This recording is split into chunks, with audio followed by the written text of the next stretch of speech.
Good morning प्यारे बच्चों। कक्षा 11 के रसायन में हम लोग अध्ययन कर रहे थे हाइड्रोकार्बनों का, और अभी तक के अध्ययन में एल्केन या संतृप्त हाइड्रोकार्बन पैराफिन का अध्ययन समाप्त किए थे।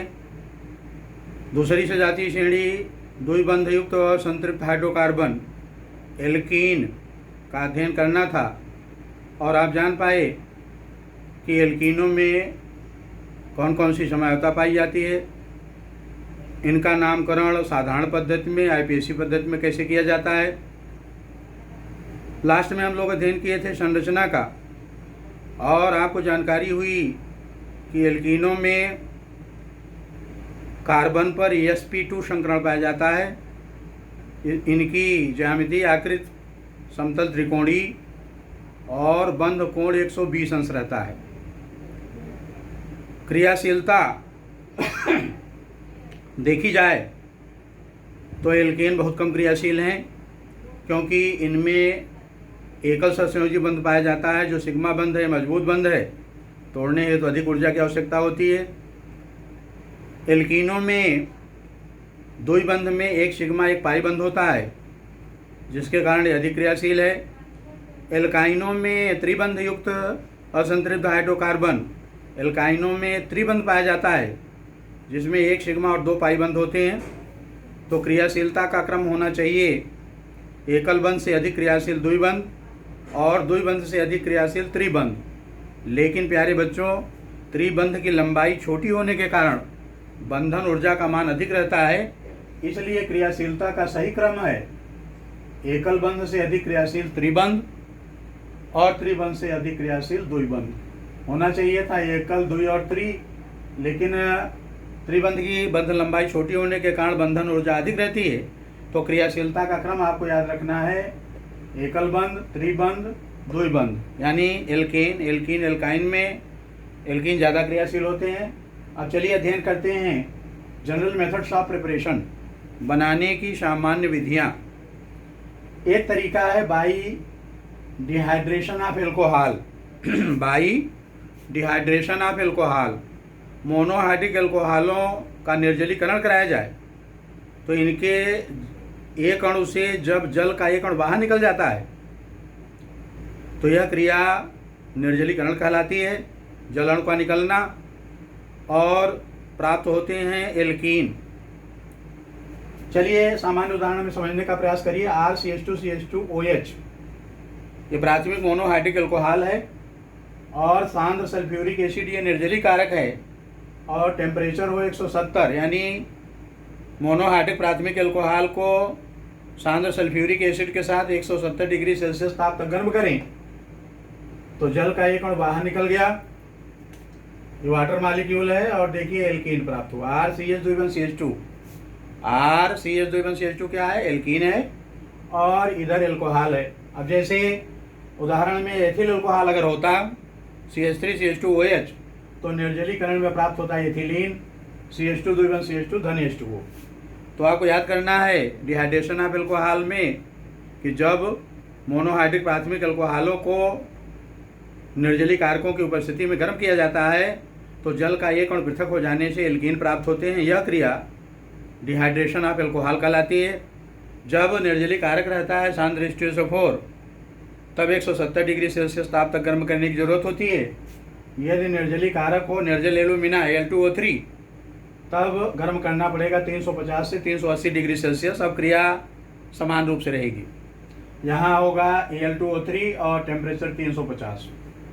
चलिए दूसरी क्रिया है बनाने की, एल्कीनों के बनाने की, by dehydrohalogenation of alkyl halide.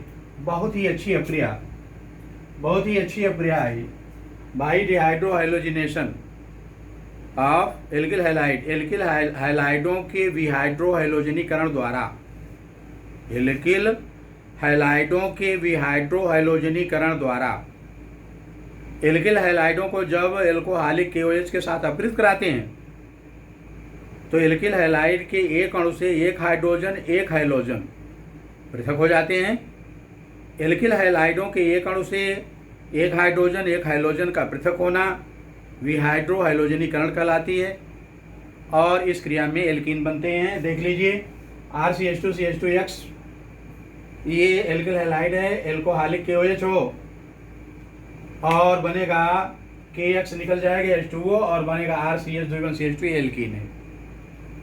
तीसरा तरीका है बाई डीहाइलोजिनेशन ऑफ डाईहैलाइड। बाई डीहाइलोजिनेशन ऑफ डाईहैलाइड, जब एल्कीन डाईहैलाइडों को जिंक धातु के साथ एल्कीन डाईहैलाइडों को जिंक धातु के साथ गर्म करें तो जिंक का एक परमाणु 2 हाइड्रोजन परमाणुओं के साथ पृथक हो जाता है, एल्कीन प्राप्त होते हैं। देख लें, RCHX CH2X प्लस Zn, ये दोनों X Zn के साथ निकल जाएंगे, प्राप्त होगा RCH2CH2 plus ZnX2 by hydrogenation of alkane, by dehydrogenation of alkane, एल्केनों के विहाइड्रोजनीकरण द्वारा। विहाइड्रोजनीकरण, जब एल्केनों को उत्प्रेरक मिश्रण पर प्रवाहित करते हैं तो जब इनके एक अणु से हाइड्रोजन का एक अणु पृथक हो जाता है तो एल्केन से हाइड्रोजन के एक अणु के पृथक होने की क्रिया विहाइड्रोजनीकरण कहलाती है और एल्कीन प्राप्त होते हैं। देख लें, ये है RCH2CH3 एल्केन है। जब क्रोमियम और एल्यूमिनियम ऑक्साइड पर 500 डिग्री सेल्सियस ताप पर भेजते हैं तो हाइड्रोजन निकल जाता है, हाइड्रोजन का एक अणु निकल गया और प्राप्त हुआ एल्कीन। जैसे अगर एथेन हो और उत्प्रेरक मिश्रण पर प्रवाहित करें तो एथिलीन प्राप्त होगी और हाइड्रोजन का एक अणु पृथक हो जाएगा। अगली अभिक्रिया है by dehydration of alkyne, dehydration by hydration, dehydration नहीं, बाई हाइड्रेशन, हाइड्रोजनीकरण, एल्काइनों के हाइड्रोजनीकरण द्वारा।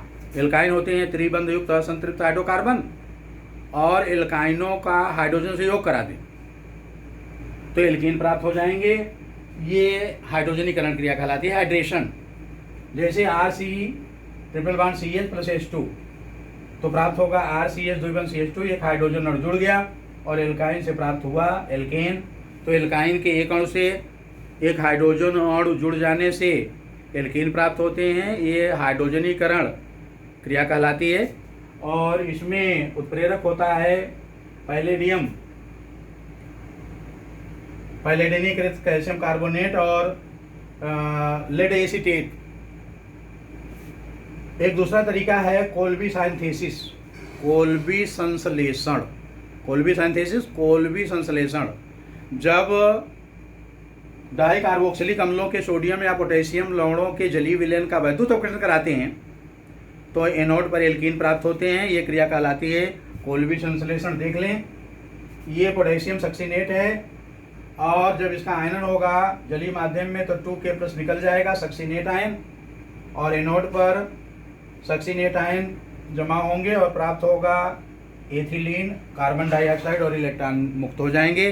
तो प्यारे बच्चों, ये थे एल्कीन के बनाने की 6 विधियाँ, इनको आप लिख कर तैयार करते रहें। एल्कीनों के भौतिक और रासायनिक गुणों की चर्चा अगले वीडियो में प्रारंभ करेंगे। धन्यवाद।